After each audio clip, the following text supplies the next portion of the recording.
The overall goal of this procedure is to determine the relationship between the formation of intracellular protein aggregates and their impact on cellular oxidative stress using the baker's yeast Saccharomyces cerevisiae. This method can help answer key questions in the field of protein misfolding and aggregation diseases, such as neurodegenerative disorders and non-neuropathic amyloidosis. The main advantage of this technique is that it's simple, fast, and allows quantification of the cellular oxidative stress damage in a large yeast population.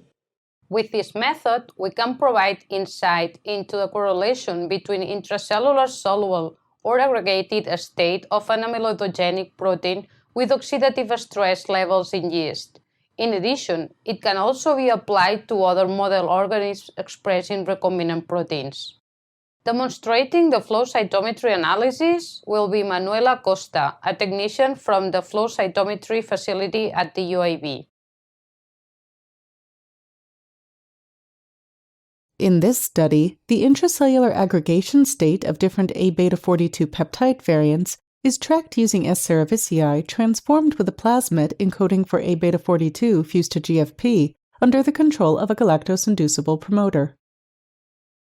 Pick one colony of the transformed yeast cells and inoculate into 20 milliliters of Sc- medium containing 2% glucose. Grow the culture at 30 degrees Celsius under agitation overnight.